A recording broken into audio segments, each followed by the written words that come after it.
बाबूजी ज़रा धीरे चलना, प्यार में ज़रा संभलना, बड़े धोखे हैं इस राह में।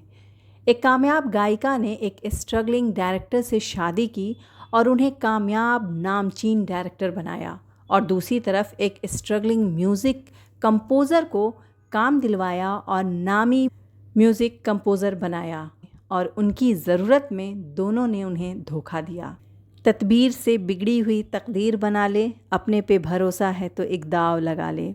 ये वो गाने हैं जिन्हें लोग आज भी गुनगुनाते हैं, लेकिन क्या आप जानते हैं कि इस मशहूर गायिका जिसने अपनी आवाज़ की बदौलत एक वक्त में हिंदी फिल्म जगत में राज किया था, उनकी ज़िंदगी में एक वक्त ऐसा भी गुजरा है साहब जब ओपी नैयर और एस.डी. बर्मन जैसे महान और दिग्गज संगीतकारों की ये पहली पसंद हुआ करती थी। एलो मैं हारी पिया, हुई तेरी जीत रे, काहे का झगड़ा वालम, नई नई प्रीत रे। हिंदी सिनेमा को ये मशहूर गाने देने वाली गायिका की ज़िंदगी सिर्फ दर्द और तकलीफ़ों से भरी रही, और ऐसे मोड़ पर ज़िंदगी ने उन्हें खड़ा किया जहां फ़ोन पर उन्हें म्यूज़िक कंपोज़र से काम मांगने की ज़रूरत पड़ गई। तो आइए एक नज़र डालते हैं गीता दत्त के ज़िंदगी के कुछ अनसुने पन्नों पर। जी हाँ, आज का वीडियो गीता दत्त जी के नाम, जिनकी आवाज़ का जादू ही था साहब के फिल्म भाई भाई में जहां 8 गाने लता मंगेशकर ने गाए थे, वहीं गीता दत्त का एक गाना ए दिल ज़रा बता दे तो किस पे आ गया है, लता जी के गाए 8 गानों पर भारी पड़ गया था। देव आनंद साहब के फिल्म बाजी में गीता दत्त ने अपनी आवाज़ दी, और इसी फिल्म से गुरु दत्त ने फिल्म डायरेक्शन की दुनिया में कदम रखा, और यही वो फिल्म थी जिससे गीता दत्त और गुरु दत्त पास आए, और फिर 1953 में दोनों ने शादी कर ली। दोनों के 3 बच्चे थे और ज़िंदगी खूबसूरत गुजर रही थी। ये भी बताते चलें कि जब दोनों करीब आए, गीता दत्त इंडस्ट्री में जाना माना चेहरा थी, वहीं गुरुदत्त साहब इंडस्ट्री में अपनी जगह बनाने की जद्दोजहद कर रहे थे। शादी के बाद गीता दत्त ने सबसे ज़्यादा गाने गुरुदत्त की फ़िल्म के लिए ही गाए, चाहे फिल्म प्यासा का जाने क्या तूने कही, जाने क्या मैंने सुनी, या फिल्म आर पार का जा जा जा बेवफा, झूठी तेरी प्यार की कसम। कहा जाता है गुरुदत्त चेन स्मोकर और शराबी थे, जिस वजह से उनका ध्यान घर, बच्चे, बीवी पर रहता ही नहीं था। दूसरी तरफ गीता घर बच्चे की जिम्मेदारी की वजह से अपने करियर पर ध्यान नहीं दे पा रही थी, और यही वो वक्त था जब स्टार सिंगर के करियर में डाउनफॉल आना शुरू हो गया। इसी बीच फिल्म सीआईडी के लिए गुरु दत्त ने बेहद प्यारी चुलबुली अदाकारा वहीदा रहमान को साइन कर लिया, और कहा जाता है गुरुदत्त और वहीदा रहमान की करीबी इतनी ज़्यादा बढ़ गई थी कि हर तरफ ये चर्चे हो रहे थे। और जब गीता दत्त तक ये खबर पहुंची तो गीता दत्त बर्दाश्त नहीं कर पाई, लिहाजा गीता ने रिकॉर्डिंग से दूरी बना ली, घर पर ख़ुद को कैद कर लिया। वो इस कदर टूट चुकी थीं कि अपने गम को भुलाने के लिए उन्होंने शराब का सहारा लेना शुरू कर दिया। इसी बीच सबके समझाने पर गीता ने फिल्म साहब बीवी और गुलाम का गाना न जाओ सैया छुड़ा के बैया, कसम तुम्हारी मैं रो पड़ूंगी, गीता दत्त ने रिकॉर्ड किया। और गीता दत्त ने एक बार कहा था, ये गाना फिल्म के किरदार से ज़्यादा मेरी ज़िंदगी को बयां कर रहा है। ये गाना ट्रेजेडी क्वीन मीना कुमारी पर फिल्माया गया था, और मीना कुमारी ने भी कहा था कि ये गाना उनके दिल के बहुत करीब है। गीता दत्त, मोहम्मद रफ़ी और ओपी नैयर की तिगड़ी ने कमाल कमाल के गीत दिए थे जो आज भी सदाबहार हैं। अब वो किस्सा जिस पर ये वीडियो है। गीता दत्त अपनी ज़िंदगी की परेशानियों से जूझ रही थी, उसी बीच अपने काम को भी संभालने की कोशिश कर रही थी।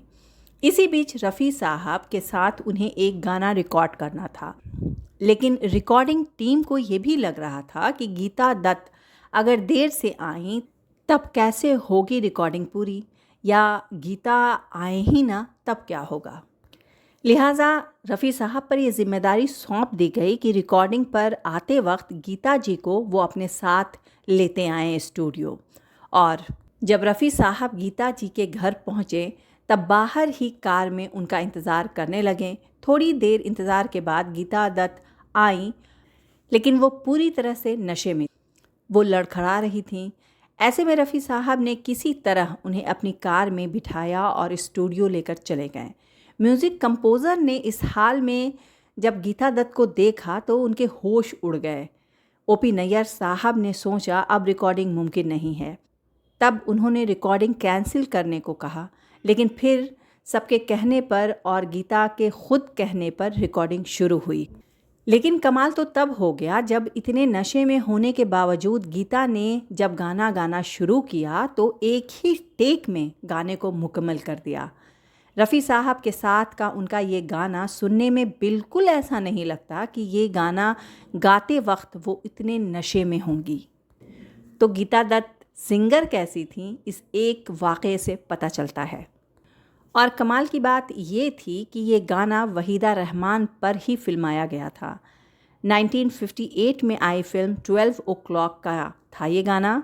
तुम जो हुए मेरे हमसफ़र तो रास्ते बदल गए, लाखों दिए मेरे प्यार के राहों में जल गए। कमाल है ना, गीता दत्त की आवाज़, गुरु दत्त की फिल्म और वहीदा रहमान स्क्रीन पर ये गाना गाते हुए। गीता दत्त किस दर्द से गुज़र रही होंगी, इसका अंदाज़ा भी लगा पाना नामुमकिन है। दूसरी तरफ फिल्म कागज़ के फूल की नाकामी ने गुरु दत्त की ज़िंदगी में तूफ़ान लाकर खड़ा कर दिया। उस वक्त तुर्रा ये हुआ कि वहीदा रहमान ने भी किनारा करना शुरू कर दिया था। गीता दत्त के हालातों को जानने और देखने के बाद दोहरी चोट गुरु दत्त पर पड़ी। गुरु दत्त को काफ़ी नुकसान हुआ, तंगी का दौर जारी तो था ही, और साथ बढ़ती जिम्मेदारियां और गीता के साथ ख़राब रिश्ते की वजह से गुरु दत्त अकेले हो गए और हालातों से मुकाबला करने के बजाय उन्होंने सुसाइड करना ज़्यादा आसान समझा। 10 अक्टूबर 1964 को गुरु दत्त ने दुनिया को अलविदा कह दिया और गीता दत्त के हिस्से घर बच्चे की जिम्मेदारी हमेशा के लिए आ गई। गुरु दत्त की बेवफाई और कमज़ोर फैसले ने गीता को शराब का आदी पहले ही बना दिया था और साथ ही गाने से भी वो दूर हो चुकी थी। म्यूज़िक कंपोज़र ने भी नई आवाज़ों को मौका देना शुरू कर दिया था। आखिरकार एक दिन गीता दत्त ने ओपी नैयर से काम मांगने के लिए फ़ोन किया। वो ओपी नैयर जिसके शुरुआती दिनों में गीता दत्त ने ही गुरु दत्त से कहकर अपनी फिल्मों में म्यूज़िक कंपोज करने का मौका दिलवाया था। ये गीता दत्त की बदकिस्मती कहिए या फिर लोगों को पहचानने की हुनर में कमी कि एक स्टार सिंगर होते हुए भी स्ट्रगलिंग डायरेक्टर से शादी की और एक कामयाब डायरेक्टर बनाया और एक स्ट्रगलिंग म्यूज़िक कंपोज़र को कामयाब म्यूज़िक कंपोज़र बनाया, लेकिन इन दोनों ने उन्हें धोखा दिया। धोखे के दर्द को बर्दाश्त करते हुए आखिरकार गीता दत्त ने 20 जुलाई 1972 में 41 साल की उम्र में दुनिया को अलविदा कह दिया। तो ये थी कहानी कामयाब और दिल की भोली गीता दत्त की। मैं नीलम अफरोज़ आप सभी से मिलूँगी यहीं पर कुछ पुराने लेकिन नए किस्से के साथ।